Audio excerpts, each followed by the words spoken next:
প্রথম বংশাবলী গ্রন্থ থেকে পাঠ, 25 অধ্যায় থেকে 27 অধ্যায়। বিভিন্ন গায়ক দলের কথা। আসাফ, হেমন ও জেদুথুন বংশের যে লোকেরা বীণা, সেতার ও করতাল বাজাতে বাজাতে প্রাবক্তিক বিনি গিয়া শোনাতো, দাউদ নিজের সেনাপতিরা ওই কাজের জন্য তাদের স্বতন্ত্র করে রাখলেন। যারা ওই কাজে নিরত ছিল তাদের কর্মদায়িত্ব অনুযায়ী তাদের নাম তালিকা হলো ওই: আসাফের পুত্রদের মধ্যে জাকুর, জোসেফ, নেথানিয়া ও আসারেলা। আসাফের এই পুত্রেরা আসাফের পরিচালনায় গাইত। আসাফ নিজে রাজার নির্দেশ মতো প্রাবক্তিক বাণী গেয়ে শোনাতেন। জেদুথুনের পুত্রদের মধ্যে গেদালিয়া, সেরি, জেসায়া, সিমেই, হাসাবিয়া ও মাত্তিথিয়া, মোট 6 জন। এরা তাদের পিতা জেদুথুনের পরিচালনায় গাইত। জেদুথুন নিজে বীণা বাজাতে বাজাতে ভগবানের জয়গান করে, স্তুতিগান করে প্রাবক্তিক বাণী গেয়ে শোনাতেন। হেমানের পুত্রদের মধ্যে বুকিয়া, মাতানিয়া, উজিয়েল, সেবুয়েল, জেরিমোত, হানানিয়া, হানানি, এলিয়াথা, গিদ্দালতি, রোমামতি, এজের, জোসবেকাসা, মাল্লথি, হতির আর মাহাজিয়ত। এরা সবাই রাজার ব্যক্তিগত সেই দ্রব্যদৈষ্ঠ হেমানের পুত্র ছিল, যিনি ঈশ্বরের বাণী শুনিয়ে ঐশ্য মহিমা প্রকাশ করতেন। ঈশ্বরের আশীর্বাদে হেমান 14টি পুত্র ও 3টি কন্যার পিতা হয়েছিলেন। তারা সবাই করতাল, সেতার ও বীণা বাজাতে বাজাতে তাদের পিতার পরিচালনায় ভগবানের আবাসে গিয়ে যত গান গাইত। ঈশ্বরের আবাসে এই ছিল তাদের কর্মদায়িত্ব। এই ব্যাপারে আসাফ, জেদুথুন ও হেমান রাজার নির্দেশ মেনে চলতেন। ওই গায়কদের যেসব গোষ্ঠী ভাই ভগবত গীতা গাইবার প্রশিক্ষণ পেয়েছিল, তারা সবাই সেই ব্যাপারে পারদর্শী ছিল। তাদের নিয়ে গায়কদের মোট সংখ্যা ছিল 288 জন। প্রবীণ নবীন, গুরু শিষ্য নির্বিশেষে তাদের মধ্যে কাদের কখন কাজের পাড়া পড়বে, গুলিবাট করেই তা স্থির করা হলো। প্রথমবারে গুলিবাটে আসাফ বংশের লোকে জোসেফেরই নাম উঠল। দ্বিতীয়বারে উঠল গেদিলিয়ার নাম, সে নিজে, তার ভাইয়ের ও পুত্রেরা সবাই মিলে 12 জন। তৃতীয়বারে উঠল জাক্কুর নাম, সে নিজে, তার পুত্রেরা ও ভাইয়েরা সবাই মিলে 12 জন। চতুর্থবারে উঠল ইসরির নাম, সে নিজে, তার পুত্র ও ভাইয়ের সবাই মিলে 12 জন। পঞ্চমবারে উঠল নেথানিয়ার নাম, সে নিজে, তার পুত্রেরা ও ভাইয়েরা সবাই মিলে 12 জন। ষষ্ঠবার উঠল বুকিয়ার নাম, সে নিজে ও তার পুত্রেরা ও ভাইয়েরা সবাই মিলে 12 জন। সপ্তমবারে উঠল জেসারেলের নাম, সে নিজে, তার পুত্রেরা ও ভাইয়েরা সবাই মিলে 12 জন। অষ্টমবারে উঠল জেসুয়ার নাম, সে নিজে, তার পুত্রেরা ও ভাইয়েরা সবাই মিলে 12 জন। নবমবারে উঠল মাত্তানিয়ার নাম, সে নিজে, তার পুত্রেরা ও ভাইয়েরা সবাই মিলে 12 জন। দশমবারে উঠল সিমিয়ের নাম, সে নিজে, তার পুত্রেরা ও ভাইয়েরা সবাই মিলে 12 জন। একাদশবারে উঠল আজারেলের নাম, সে নিজে, তার পুত্রেরা ও ভাইয়েরা সবাই মিলে 12 জন। দ্বাদশবারে উঠল হাসাবিয়ার নাম, সে নিজে, তার পুত্রেরা ও ভাইয়েরা সবাই মিলে 12 জন। ত্রয়োদশবারে উঠল সুবাইলের নাম, সে নিজে ও তার পুত্রেরা ও ভাইয়েরা সবাই মিলে 12 জন।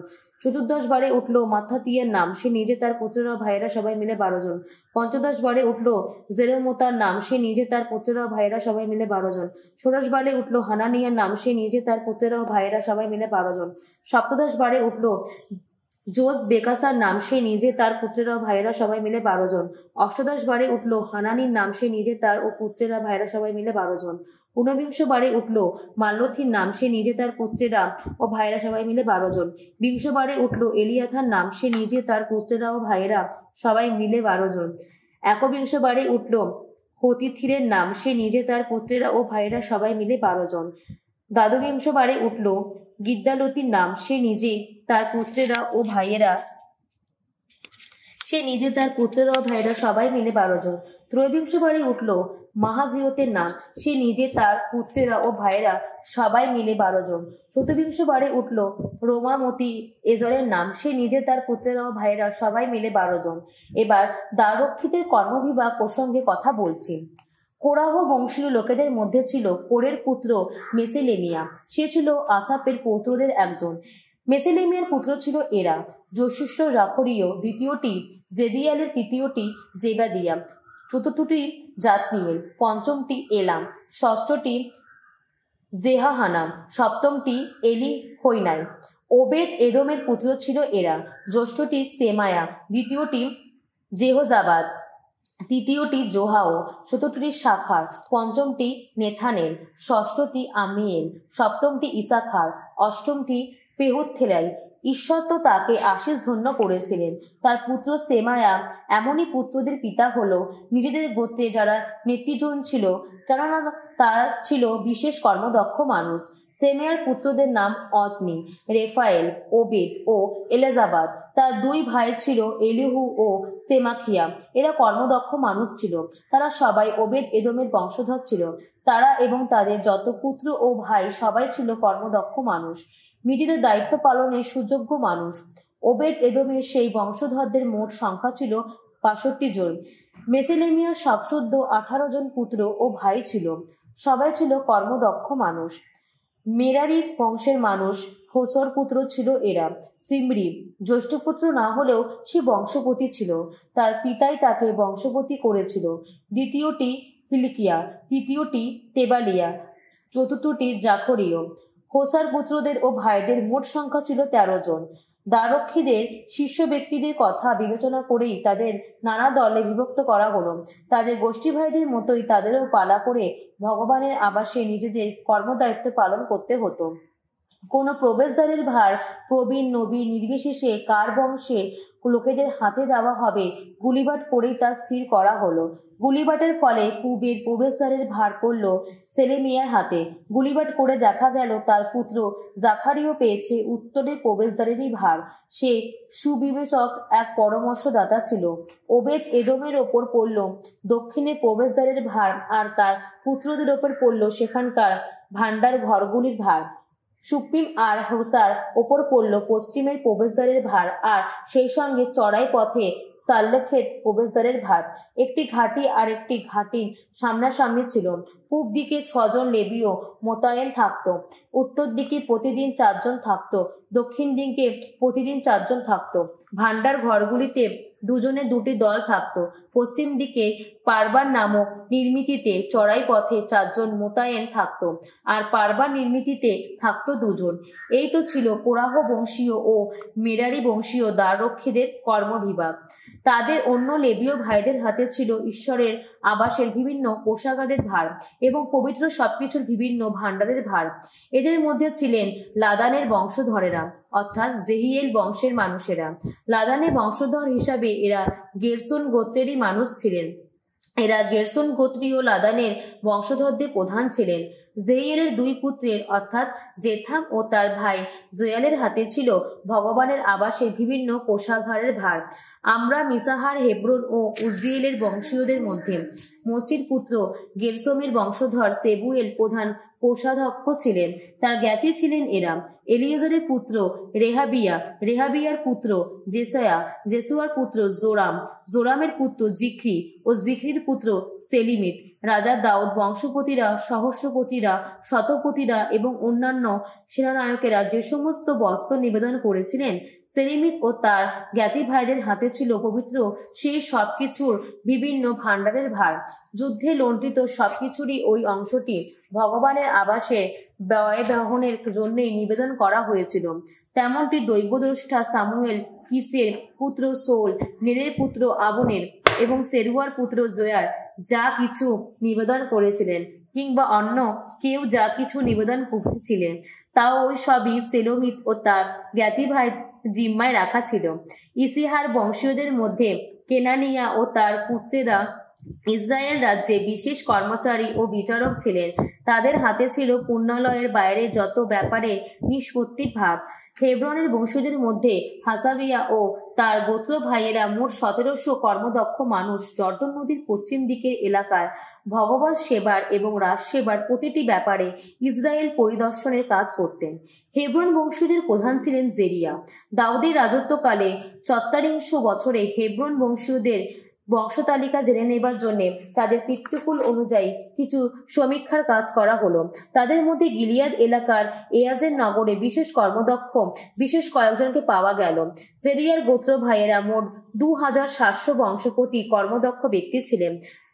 রাজা দাউদ ঈশ্বর সেবার ও রাজ সেবার প্রতিটি ব্যাপারে রুবেন গোষ্ঠী, গাদ গোষ্ঠী ও মানাসের অর্ধেক গোষ্ঠীর মানুষদের দেখাশোনার ভার তাদেরই হাতে দিলেন। এখানে রয়েছে সেই সমস্ত ইসরায়েলীয়দের তালিকা, সেই সমস্ত বংশপতি, সহস্রপতি, শতপতি এবং তাদের বিশেষ কর্মচারীদের তালিকা, যারা বিভিন্ন সেনাদলে তাদের সর্বকর্তব্য পালন করে রাজসেবা করতেন। বছরের এক মাসে এক এক সেনাদল পালা করে কাজ করত। প্রতিটি সেনাদলে 24,000 লোক ছিল। প্রথম সেনাদলের অর্থাৎ প্রথম মাসের সেনাদলের ভার ছিল জাবদিয়েলের পুত্র জাস্তবেয়ামের হাতে। তার সেনাদলে 24,000 লোক ছিল। তিনি পেরেজ বংশেরই মানুষ ছিলেন। প্রথম মাসে কর্তব্যরত সমস্ত সেনানায়কদের প্রধান ছিলেন তিনি। দ্বিতীয় মাসে সেনাদলের ভার ছিল আহহীয় দোদাইয়েরই হাতে। মিকলোত তার সেনাদলের অধিনায়ক ছিলেন। তৃতীয় সেনাদলের অর্থাৎ তৃতীয় মাসের সেনাদলের প্রধান ছিলেন মূর্খ যাজক জেহুয়াদার পুত্র বেনায়া। তার সেনাদলে 24,000 লোক ছিল। বেনায়া সেই বিশিষ্ট 30 জন যোদ্ধার একজন ছিলেন। তাদের প্রধান ছিলেন। তার সেনাদলে কর্তব্য ভার ছিল তার পুত্র আমিজাবাদেরই হাতে। চতুর্থ সেনানায়ক অর্থাৎ চতুর্থ মাসের সেনানায়ক ছিলেন জোয়াবের ভাই আসাহেল। তারপরে সেনানায়ক হন তার পুত্র জেবাদিয়া। তার সেনাদলে 24,000 লোক ছিল। পঞ্চম সেনানায়ক অর্থাৎ পঞ্চম মাসের সেনানায়ক ছিলেন ইজাহিয়া বংশীয় সামহুদ। তার সেনাদল ইস্তিকেসের পুত্র ইরা। তার সেনাদলে 24,000 লোক ছিল। সপ্তম সেনানায়ক অর্থাৎ সপ্তম মাসের সেনানায়কে ছিলেন এফরাইম গোষ্ঠীর পেলোরের লোক হেলেস। তার সেনাদল 24,000 লোক ছিল। অষ্টম সেনানায়ক অর্থাৎ অষ্টম মাসের সেনানায়ক ছিলেন হুরসা জনপদে জেরাহু বংশের লোক সিবিক্ষাই। তার সেনাদলে 24,000 লোক ছিল। নবম সেনানায়ক অর্থাৎ নবম মাসের সেনানায়ক ছিলেন আনাথক নগরে বেঞ্জামিন গোষ্ঠীর লোক আবিয়েজের। তার সেনাদলে 24,000 লোক ছিল। দশম সেনানায়ক অর্থাৎ দশম মাসের সেনানায়ক ছিলেন জেরাহু বংশের লোক নেতোপথিয়া মাহরাই। তার সেনাদলে 24,000 লোক ছিল। একাদশ সেনানায়ক অর্থাৎ একাদশ মাসের সেনানায়ক ছিলেন পিরাথন নগরের এফরাইম গোষ্ঠীর লোক বেনায়া। তার সেনাদল 24,000 লোক ছিল। দ্বাদশ সেনানায়ক অর্থাৎ দ্বাদশ মাসের সেনানায়ক ছিলেন অতনিয়েল বংশের নেতোফাতীয় হেলদাই। তার সেনাদল 24,000 লোক ছিল। ইসরায়েলের গোষ্ঠীগুলির ভার ছিল এদেরই হাতে। রুবেন গোষ্ঠীর প্রশাসনিক প্রধান ছিলেন জিক্রির পুত্র এলিয়েজের। সিমিয়ন গোষ্ঠীর প্রধান মায়াকার পুত্র সেপ্তিয়া। লেবি গোষ্ঠীর প্রধান কেমুয়েলের পুত্র হাসাবিয়া। আরন গোত্রের প্রধান সাদোক। জুদা গোষ্ঠীর প্রধান দাউদের এক ভাই এলুহু। ইসাখার গোষ্ঠীর প্রধান মিখায়েলের পুত্র ওমরি। জাবুলন গোষ্ঠীর প্রধান ওবাদিয়ার পুত্র ইসমায়া। নাফতালি গোষ্ঠীর প্রধান আজরিরের পুত্র জেরিমোত। এফরাইম বংশীয়দের প্রধান আজাজিয়ার পুত্র হোসায়া। মানাসের অর্ধেক গোষ্ঠীর প্রধান পেদোয়ার পুত্র জোয়েল। গিলিয়াদ এলাকার মানাসের অর্ধেক গোষ্ঠীর প্রধান জাকারিয়ার পুত্র ইদ্দো। বেঞ্জামিন গোষ্ঠীর প্রধান আবনেরের পুত্র জাহাজিয়েল। দান গোষ্ঠীর প্রধান জেরোহামের পুত্র আজারেল। এরাই ছিলেন ইসরায়েলের গোষ্ঠীগুলির প্রধান। যাদের বয়স 20 বছর কিংবা তার চেয়ে কম ছিল, দাউদ তাদের সংখ্যা গণনা করালেন না, কেননা ভগবান এই প্রতিশ্রুতি দিয়েছিলেন যে ইসরায়েলীয়দের তিনি আকাশের তারার মতোই অবনতি করে তুলবেন। সেরুয়ার পুত্র জোয়াব অবশ্য তাদের সংখ্যা গণনা করতে শুরু করেছিলেন, কিন্তু কাজটা তিনি সমাপ্ত করেননি, কেননা সেই লোক গণনার জন্য ইসরায়েলের ওপর তখন নেমে এসেছিল ঐশ্ব ক্রোধের আঘাত। তাই তো লোকসংখ্যা রাজা দাউদের কালানুক্রমিক কর্মবৃত্তান্ত গ্রন্থে উল্লেখিত হয়নি। রাজার বিভিন্ন কোষাগারে ভার ছিল আদিয়েলের পুত্র আজমাভেতের হাতে। জেরুজালেমের বাইরে নানা শহরে, গ্রামে বা বুরজে যে বিভিন্ন রাজভাণ্ডার ছিল, সেগুলি ভার ছিল উজ্জিয়ার পুত্র জোনাথানেরই হাতে। জমির কাজে নিযুক্ত যে সমস্ত মজুর চাষবাস করত, তাদের ভার ছিল কেলুবের পুত্র এজরির হাতে। যত আঙুর ক্ষেতের ভার ছিল রামানগরের লোক সিমিয়েরই হাতে। আঙুর ক্ষেতের এলাকা যাদের জিম্মায় ছিল যত সুরা ভাণ্ডার, সেগুলির ভার ছিল সেফাম নগরের লোক জাবদির হাতে। পশ্চিমের নিম্নতর অঞ্চলে রোপিত যত জলপাই ও ডুমুর গাছের ভার ছিল গেদরের লোক বায়াল হানানের হাতে। তেল ভাণ্ডারগুলি ভার ছিল জোয়াবের হাতে। সারন অঞ্চলে চড়ে বেড়ানো গবাদি পশুর ভার ছিল সারণীয় সিত্রাইয়ের হাতে। যত উপত্যকা অঞ্চলে গবাদি পশুর ভার ছিল আদলাইয়ের পুত্র সাপাতের হাতে। উটগুলির ভার ছিল ইসমাইলেরই ওবিলের হাতে। গাধাগুলির ভার ছিল মেরোনথীয় জেহদেয়ার হাতে। ভেড়া ছাগলের যত পালের ভার ছিল হাগরীয় ইয়াজিজের হাতে। ওরা সবাই রাজা দাউদের বিভিন্ন সম্পত্তির তত্ত্বাবধায়ক ছিলেন। দাউদের জ্যাঠামশাই জোনাথান রাজার একান্ত উপদেষ্টা ছিলেন। তিনি বিধান বুদ্ধিমান মানুষ ছিলেন। হাকমনির পুত্র জেহিউর কাজ ছিল রাজপুত্রদের দেখাশোনা করা। আহিথোফেল রাজার একান্ত উপদেষ্টা ছিলেন। আকিও হুসাই রাজার বিশেষ বন্ধু ছিলেন। পরে বেনায়ার পুত্র জেহেয়াদা এবং আবিয়াথার থোফালের স্থানে আসেন। রাজবাহিনীর সেনাপ্রধান ছিলেন জোয়াব।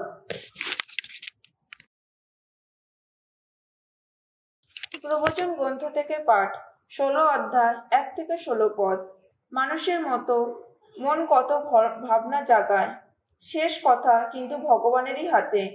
মানুষ নিজের সমস্ত কাজ পূর্ণ পবিত্র বলে মনে করতে পারে, কিন্তু ভগবানেরই তুলাদণ্ডে সকলে মনপ্রাণ যাচাই হয়ে যায়। তোমার সমস্ত কাজের ভার ভগবানেরই হাতে তুলে দাও। যা কিছু করতে চাও তা তো সফল হবে। ভগবান বিশ্বের সব কিছু বিশেষ উদ্দেশ্য নিয়ে সৃষ্টি করেছেন, এমনকি দুজনকেও সেই অমঙ্গলের দিনটির জন্যই সৃষ্টি করেছেন। অন্তরে দম্ভ আছে যার, ভগবান তাকে ঘৃণার চোখেই দেখেন।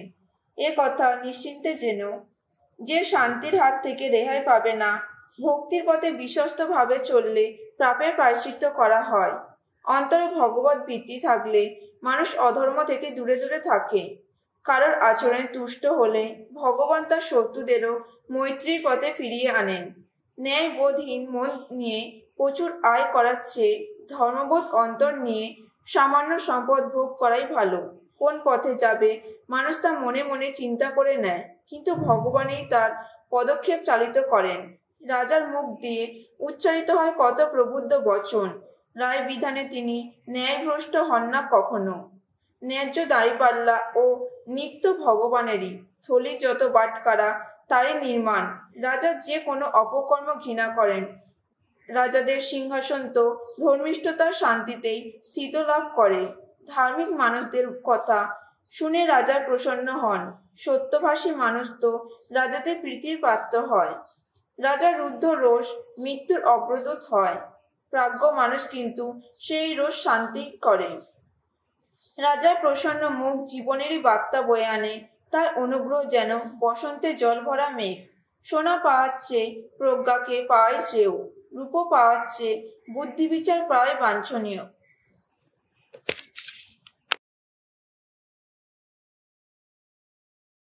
রোমিওদের কাছে সাধুপলের ধর্মপত্র 3 অধ্যায়। মনোনীত জাতির মানুষেরাও ঐশ বিচার থেকে রেহাই পাবে না। তাই যদি হয়, ইহুদি হয়ে কী বা লাভ আছে? পরিচ্ছেদিত হওয়ার কী বা মূল্য আছে? লাভ তো অনেক, মূল্য অনেক, সব দিক দিয়ে। প্রথমত ইহুদিদের হাতেই তো তুলে দেওয়া হয়েছে ঐশ বাণী সম্পদ। তাদের কয়েকজন না হয় অবিশ্বস্ত হয়েছে, তাতে কী বা হলো? তাদের এই অবিশ্বস্ততার জন্য পরমেশ্বরের বিশ্বস্ততা কি নস্যাৎ হয়ে যাবে নাকি?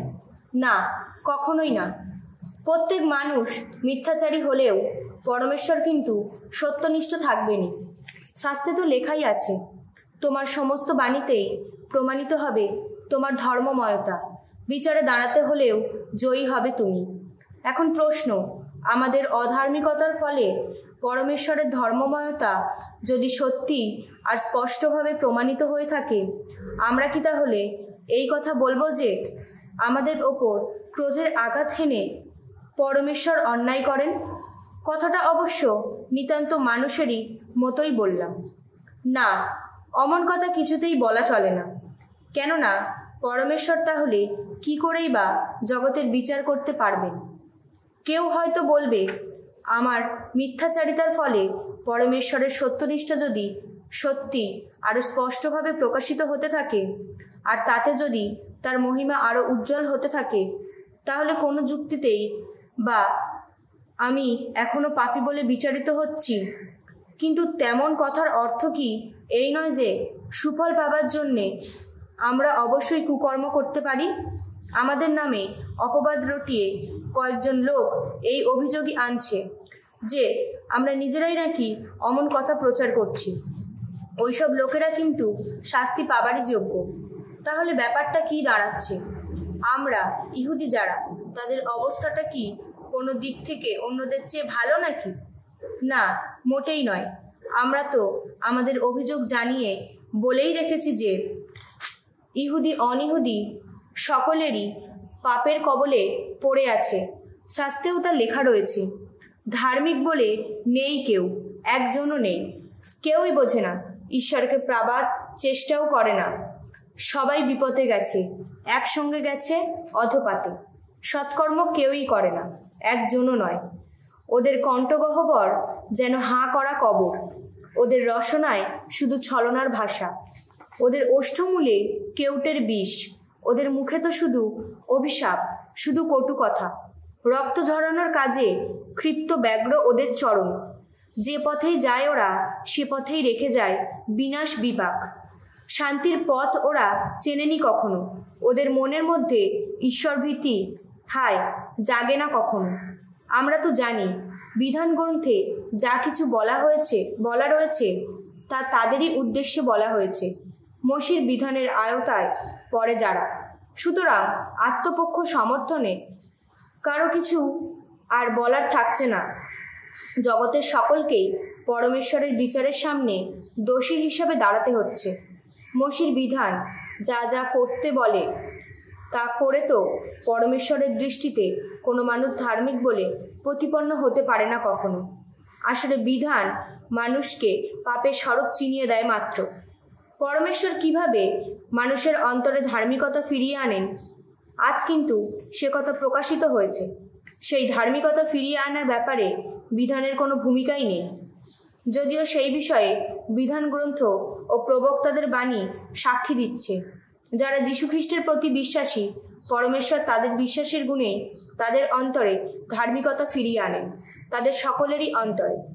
এই ব্যাপারে তো মানুষে মানুষে কোনো প্রভেদ নেই, কারণ ইহুদি অনিহুদি সকলেই পাপ করেছে, সকলেই ঐশ মহিমা থেকে বঞ্চিত, আর সকলেই অন্তরের ধার্মিকতা ফিরে পায় নিতান্তই পরমেশ্বরের অনুগ্রহে, অর্থাৎ সেই পাপ মুক্তির ফলে, যে মুক্তি সাধিত হয়েছে স্বয়ং খ্রিস্ট যিশুরই মাধ্যমে।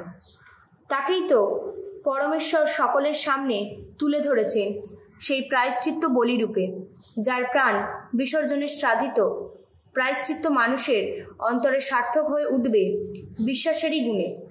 এইভাবে পরমেশ্বর তার ধর্মময়তা প্রকাশ করতে চেয়েছেন। তার ঐশ সহিষ্ণুতায় তিনি তো আগেকার সেই সমস্ত পাপে কোনো দণ্ডই দেননি। বর্তমানকালে কিন্তু তিনি তার ধর্মময়তা এইভাবেই প্রকাশ করতে চেয়েছেন। তিনি দেখিয়েছেন যে তিনি নিজেই ধর্মময় এবং যিশুর প্রতি বিশ্বাসী মানুষের অন্তরে তিনি ধার্মিকতা ফিরিয়েও আনেন। তাহলে মানুষের গর্ব করার পথ আর কোথায়ই বা রইল? সে পথ তো এখন অন্ধ আর বদ্ধ। সে পথ তো এখন বদ্ধ আর বদ্ধ কিসের নিয়মে? বিধান পালনের নিয়মে? না, তা নয়, বিশ্বাসেরই নিয়মে।